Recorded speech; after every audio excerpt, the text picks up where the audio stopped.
أعوذ بالله من الشيطان الرجيم. Imam Syafi'i rahimahullahu ta'ala pernah ya diundang sama Imam Ahmad rahimahullahu ta'ala dari Mesir ke Baghdad, sampai Baghdad ketemu dengan Ahmad bin Hanbal rahimahullahu ta'ala. Ketika sampai di rumah Ahmad bin Hanbal diajak nginep. Ketika diajak nginep, anak-anaknya Ahmad bin Hanbal, ada Abdullah, ada Salih, mereka pengen tahu seperti apa sih Syafi'i rahimahullahu ta'ala. Soalnya bapaknya ngefans sekali, Ahmad bin Hanbal ngefans sekali dengan Asy-Syafi'i, sampai Yahya bin Ma'in cemburu. Yahya bin Ma'in itu teman ya, temannya Ahmad bin Hanbal rahimahullahu ta'ala.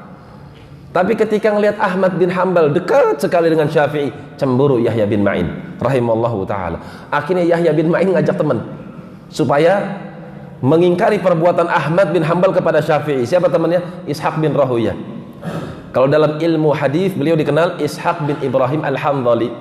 Tapi kalau dalam ilmu fiqih beliau dikenal dengan Ishaq bin Rahuyah rahimallahu ta'ala. Yahya bin Ma'in dengan Ishaq bin Rahuyah sepakat untuk enggak CS dengan Syafi'i rahimahullahu ta'ala. Ini ulama aja kayak gitu ya, apalagi antum. Tapi mereka itu gampang rukunnya jamaah. Mereka itu gampang rukunnya. Satu saat Imam Ahmad sedang duduk, tiba-tiba Syafi'i datang dengan kudanya di gol. Ahmad bin Hanbal langsung diri, langsung megang tali kekang kudanya Imam Syafi'i rahimahullahu ta'ala. Ini Yahya bin Ma'in sewot ngelihatnya, ini orang terlalu banget sama Syafi'i. Akhirnya satu saat Imam Ahmad ingin menunjukkan kepada teman-temannya, yuk kita duduk yuk, kepada seorang pemuda yang kalau sudah menafsirkan Al-Quran maka sepertinya dialah orang yang paling tahu tentang Al-Quran, karena menafsirkan Quran dengan lughahnya yang dalam. Ketika sudah duduk dengan Asy-Syafi'i, baru Ishaq bin Rahuyah mengakui kehandalan, kedalaman ilmu Imam Asy-Syafi'i rahimahullahu ta'ala.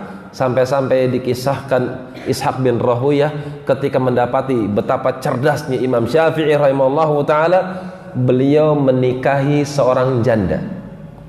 Ishaq bin Rahuyah menikahi seorang janda.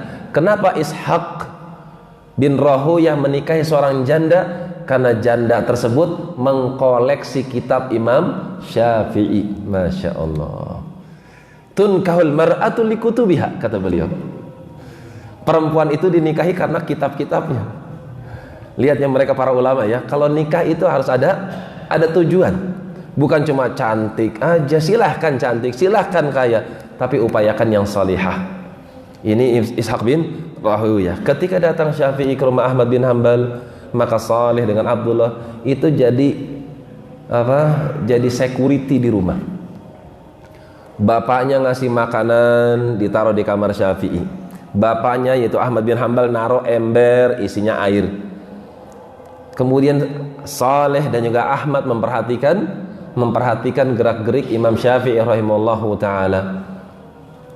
Kok cuma celentang, nggak tidur malam. Lihat nampannya, makanannya ludes, nggak disisain sedikit pun.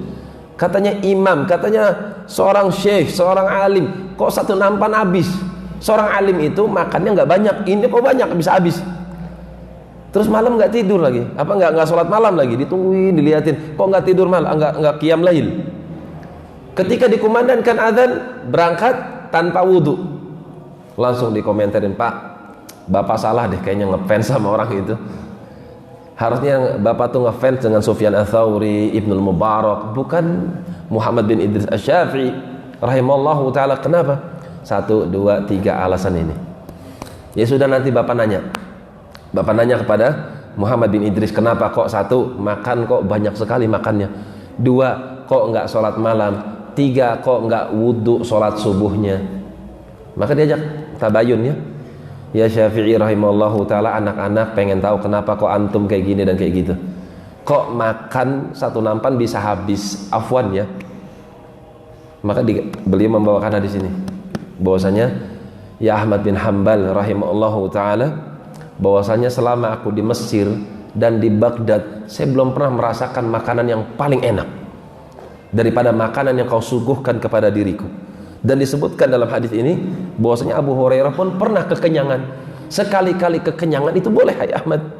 Satu, fikihnya Imam Syafi'i. Yang kedua, di antara bentuk tafakur yang paling terbaik adalah tidur celentang. Tafakur yang paling terbaik apa? Tidur celentang, tapi nggak pakai ngorok, tidur celentang. Imam Syafi'i tidur celentang, kemudian beliau sambil membacakan hadis, ya gulam, ya Aba Umair, ma fa'ala Nughair. Hai Abu Umair, apa yang dilakukan burung Nughair, burung pipit, burung kecil itu? Ini aku dapati 1000 faidah dari lafaz itu. Ya Aba Umair, ma fa'ala Nughair. Satu, bolehnya memberikan kunyah kepada anak kecil. Dua, bolehnya memelihara burung. Iya enggak? Kalau diharamkan, itu mesti akan dikatakan oleh Nabi, enggak boleh piara burung. Tapi Nabi tidak mengingkari. Berdasarkan ucapan itu, kata Syafi'i rahimahullahu ta'ala, bolehnya seorang memelihara burung, yang penting diempanin. Yang ketiga, bolehnya bersyair. Apa dalilnya? Ya Aba Umair ra, ma fa'ala Nughair ra. Jelas sampai sini? Itu beliau mendapatkan sampai 1000 faidah dari Isya sampai datangnya subuh. Beliau konsentrasi dengan satu hadis dan mendapatkan 1000 faidah. Adapun saya sholat subuh nggak pakai wudhu, karena ketika saya sedang tafakur saya nggak batal. Coba kalau antum, masya Allah, kentat-kentut terus ya, Isya sampai subuh. Akhirnya Salih dan juga Abdullah bin Ahmad rahimahumullah mengakui bahwasanya Imam Syafi'i itu adalah orang yang alim terhadap hadis, layak menjadi imam.